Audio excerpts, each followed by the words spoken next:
The chord tones are the sweet spots of your scale. So if you practice in the root and the third and the fifth and the seventh and the ninth, that's got to be a smart thing because those are the beautiful sweet notes. So if you're going to make a solo or you want to do some improvising, those are the notes that you want to get used to being able to hit.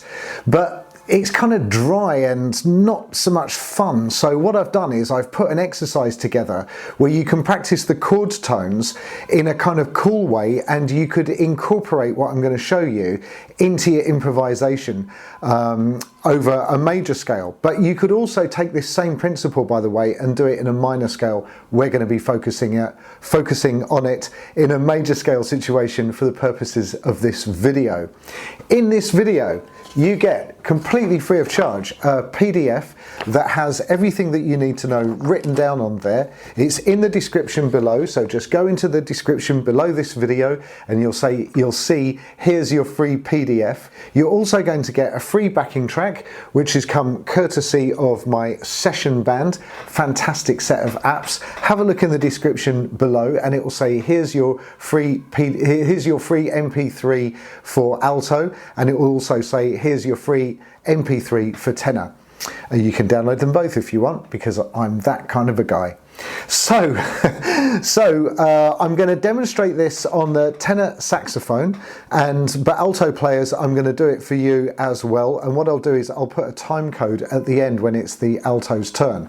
But I'm just going to demonstrate it on tenor first of all. We're going to be doing this in a practice with me like way. So I'm going to play the lick, and then you're going to have a bit of space where you can play it, and you'll have the letter names at the bottom of the screen. I haven't written this out in manuscript, and so don't ask me for that because I haven't got it. It's just the letter names and the PDF that you've already got. Right, so let's have a look. Now, before we do, can you do me a favour? Can you please subscribe to this channel? That would really help massively. If you like getting free backing tracks and free PDFs and free tutorials, that would help hugely. And also, would you go pay my website a visit, which is saxmadesimple.com. There's tons of free content on there. There's transposition sheets and cycle of fifths and exercises and backing tracks and all kinds of cool stuff you can just help yourself to. And there's some paid content on there as well, which has gone down really, really well. There's loads of tunes that you can learn. So do subscribe and do check out my website. Right, let's dive in. So what it says on the PDF, practicing chord tones is a good idea. Being able to hit the root 3, 5, 7 and 9, it's just what I've said. In this exercise, we're going to do what is a fantastic thing, which can be used in an improvisational setting. So here's the pattern, and I'll just do it without the backing track. I'm doing this on my tenor sax, as you can see.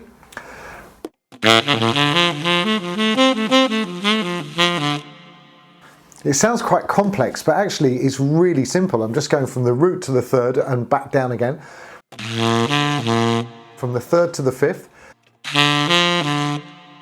From the fifth to the seventh. From the seventh to the ninth. And then I'm going from the ninth to the seventh. From the seventh to the fifth, and then from the third back to the fifth again. Yeah, so.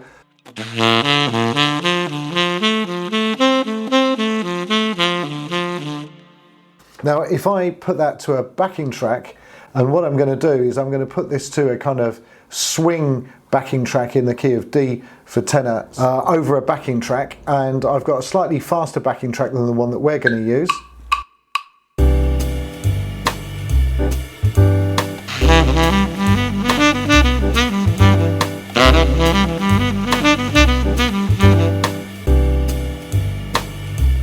And I could weave that into some other improvisation. Let's have a listen if I can weave it in somewhere.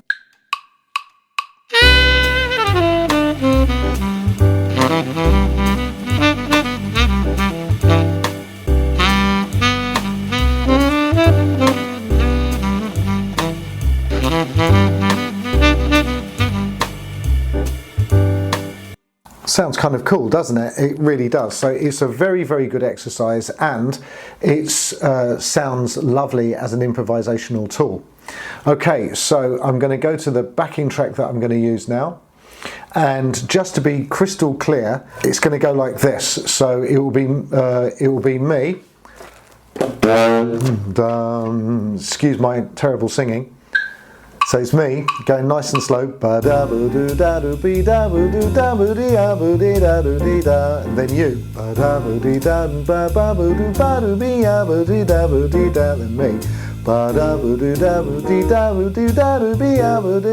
me, then you,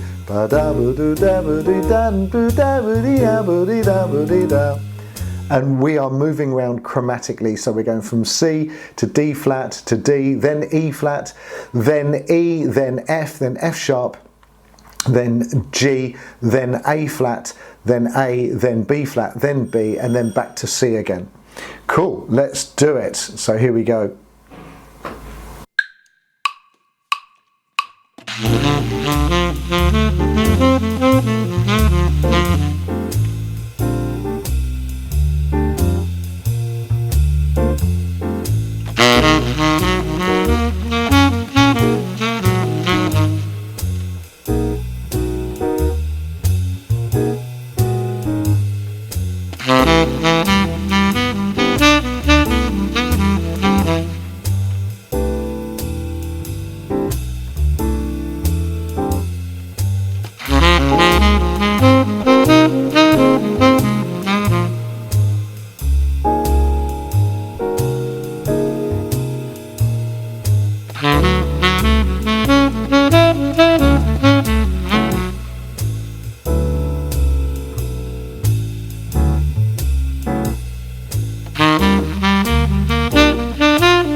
Good, well done. Well, it's a really good exercise. So, how did you get along with that? I really hope that you found that useful and fun, and this has given you something really significant to work on. Like I said, if you can hit the root 3, 5, 7 and 9 in every key, that's going to be a good thing because those notes are the sweet spots of the scale. I really hope you enjoyed that. Do go and have a look at my website, which is saxmadesimple.com. Loads of free content on there and some paid content as well. And if you'd like to support the channel, do subscribe for me, and you can still buy me a coffee if you'd like to. Thank you so much for watching. I'll see you in the next video. Take care. Bye-bye.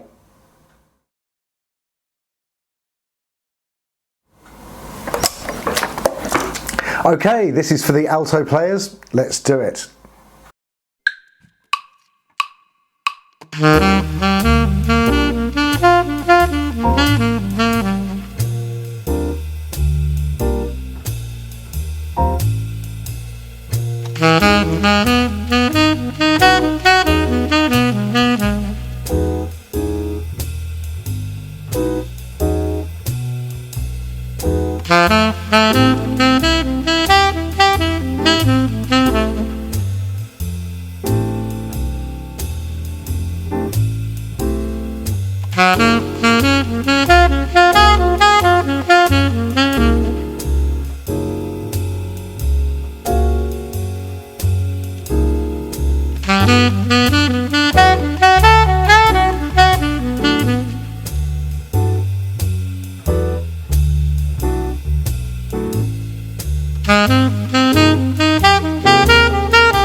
So how did you get along with that? I really hope that you found that useful and fun, and this has given you something really significant to work on. Like I said, if you can hit the root 3, 5, 7 and 9 in every key, that's going to be a good thing because those notes are the sweet spots of the scale. I really hope you enjoyed that. Do go and have a look at my website, which is saxmadesimple.com. Loads of free content on there and some paid content as well. And if you'd like to support the channel, do subscribe for me, and you can still buy me a coffee if you'd like to. Thank you so much for watching. I'll see you in the next video. Take care. Bye bye.